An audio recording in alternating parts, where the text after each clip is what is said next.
톰 소여의 모험을 쓴 미국의 소설가 마크 트웨인이 통계를 두고 한 유명한 말이 있습니다. 세상에는 세 가지 거짓말이 있다. 거짓말, 새빨간 거짓말, 그리고 통계. 통계가 모두 거짓이라는 의미는 아니지만 현실을 왜곡할 가능성을 경고한 거죠. 요즘 온라인, 오프라인을 오염시키는 가짜뉴스의 상당 부분은 통계를 기반으로 합니다.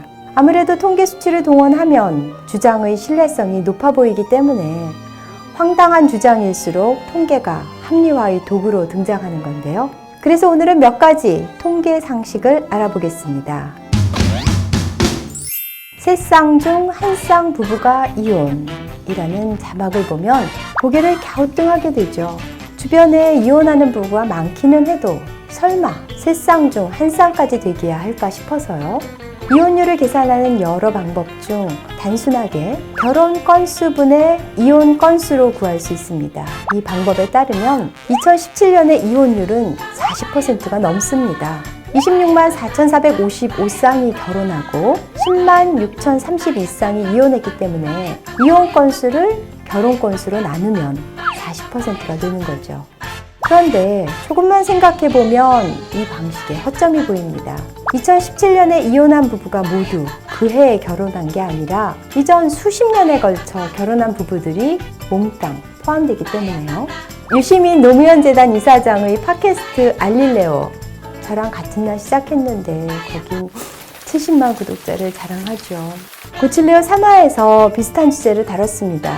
음식점 10곳이 열면 9곳이 폐업한다는 언론 보도가 얼마나 혹세무민인지 방금 말씀드린 이혼율과 비슷한 구조입니다.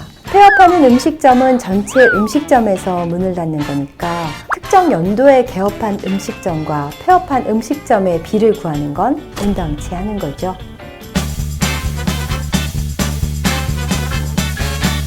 국제적으로 공인된 방식이 조이혼율입니다. 조이혼율은 인구 1000명당 이혼 건수로 백분율 %가 아니라 천분율 퍼밀리를 구합니다. 2017년 우리나라의 조이혼율은 2.1 퍼밀리로 외국과 비교했을 때 높은 수치는 아닙니다. 이혼율 40%와 2.1 퍼밀리는 상당히 느낌이 다르죠? 통계 수치의 변화에서 사용되는 단위 %포인트, 2%의 차이를 말하는 거죠. 많이들 혼동하시고 심지어 기사에서도 %와 %포인트를 혼용하는 경우가 왕왕 있더라고요. 예를 들어 미국의 2017년 1월 실업률은 4.8%, 2018년 7월에는 3.9%인데요. 이걸 두 가지로 표현할 수 있습니다.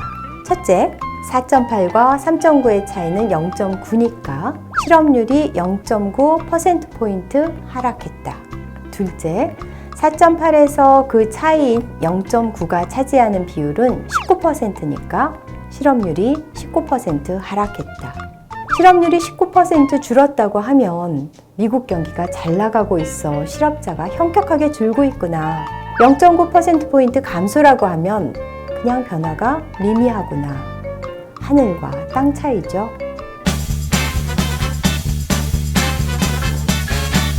맞습니다.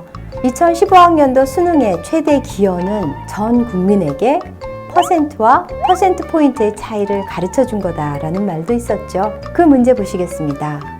도표의 내용과 일치하지 않는 것을 고르는 문제인데 출제자가 의도한 정답은 4번입니다. 그런데 5번을 보시면 핸드폰 번호를 공개하는 비율이 2%에서 20%로 늘어났으니까 18%포인트 증가한 거죠. 그런데 여기서는 18% 늘었다고 했으니 이것도 잘못된 거죠. 수치는 맞지만 단위가 틀렸으니까요. 결국 복수 정답으로 처리됐습니다. 통계를 시각적으로 표현한 그래프를 읽을 때에는 축의 눈금에 유의해야 합니다. 눈금을 어떻게 잡느냐에 따라 그래프의 증감이 심하게 보이기도 하고 큰 변화가 없어 보이기도 하기 때문입니다. 앞서 예로 든 미국의 실업률 그래프입니다. 2018년 7월의 실업률은 2017년 1월 실업률의 절반 정도로 보이죠? 그런데 동일한 자료로 눈금을 0부터 시작해서 다시 그리면 이렇게 됩니다.